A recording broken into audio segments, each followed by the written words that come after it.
सभी बंधुवर जोड़ लेंगे दोनों हाथ, झुका लेंगे माथ।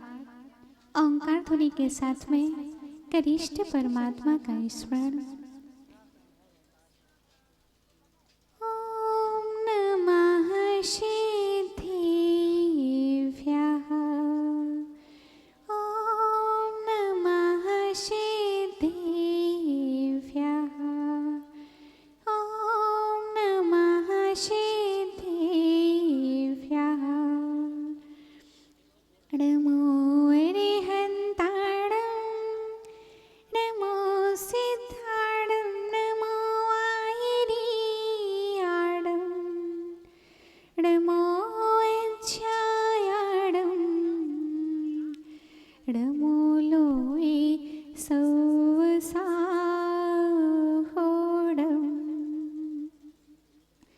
ओन्दित्तो सौविशिद्धे ध्रुमचल्मणोपमं गयं पते। बोचामि शमे पाहुड मिडमो सुईकी विली भडियं, मिडमो सुईकी विली भडियं। मेरे पवित्र मन में गुरुदेव आओ, मैं शास्त्री वाचन करो प्रतिभा जगाओ। अरिहन्ते भाषित सभी श्रुत देवताओ।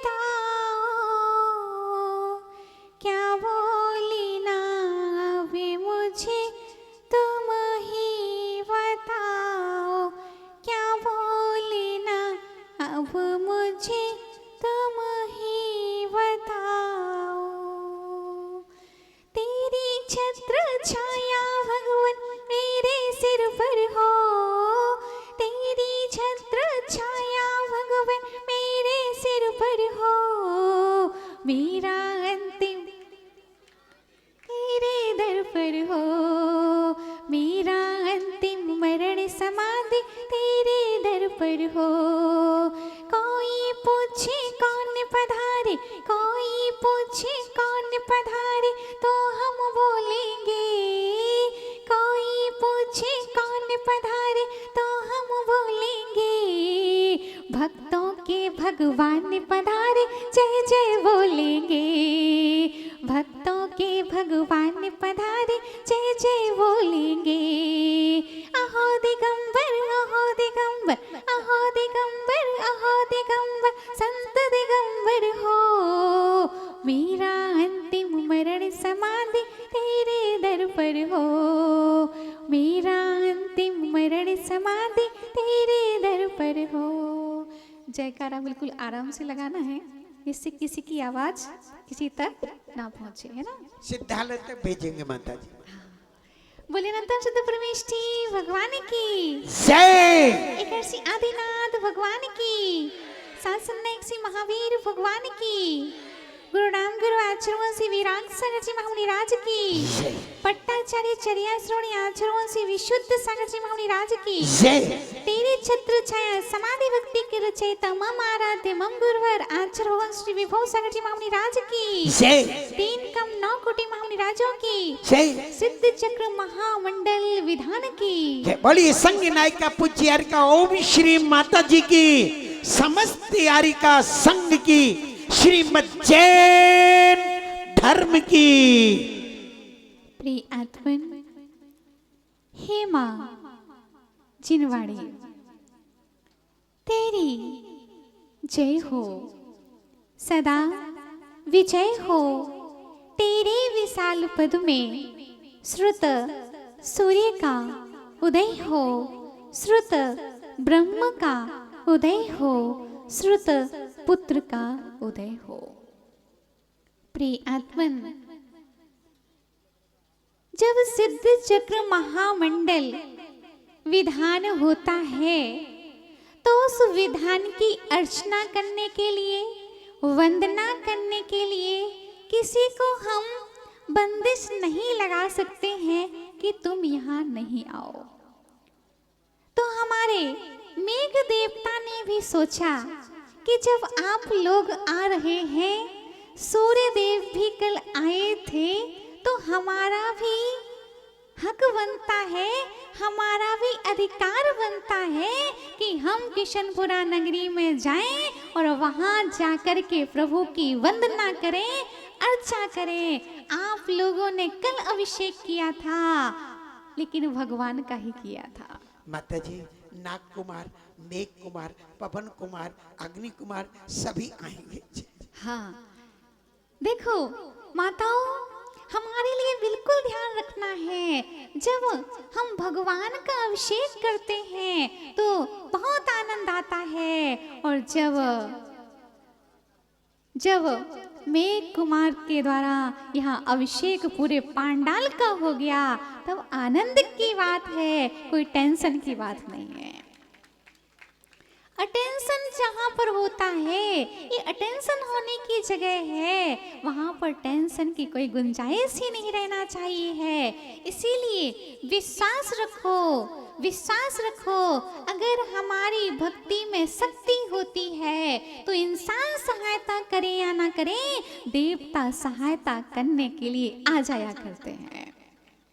और आप सभी की भक्ति की ये परीक्षा है कि आप कितने अच्छे भक्त हो, आप कितने अच्छे भक्त हो, कितनी भक्ति आपके अंदर में विराजमान है कि चाहे मौसम कैसा भी हो, लेकिन हमारे मन का मौसम बदलेगा नहीं।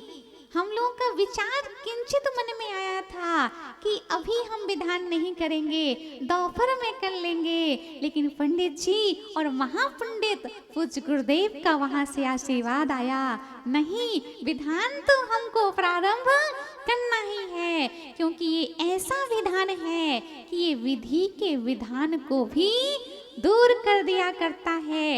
ये विधानों का राजा मंत्र है। कौन सा मंत्र है? बोलो स्वाधानंद जी। विधानों का राजा मंत्र है, तो अगर कोई है तो वह सिद्ध चक्र महामंडल विधान है। व्रत राज व्रत ब्रह्मचर्य व्रत, व्रत राज व्रत ब्रह्मचर्य व्रत, और मंत्र राज मंत्र नमोकार मंत्र, और गुप्तियों में गुप्ती मनोगुप्ती, और विधानों में विधान सिद्ध चक्र महामंडल विधान, जो आज इस पावन धरती पर हम प्रथम बार हो रहा है पंडित जी इस धरती पर। तीर्थ सृजन का पहला मंगलाचरण है माता जी। ये मंगलाचरण है, और जितने भी सदस्य यहाँ पर विराजमान हैं, हम उनसे यही कहेंगे कि अपने जीवन में कार्य अच्छे हमेशा करना चाहिए। आपकी अगर क्षमता है तो भगवान की मूर्ति विराजमान करना चाहिए। आपकी अगर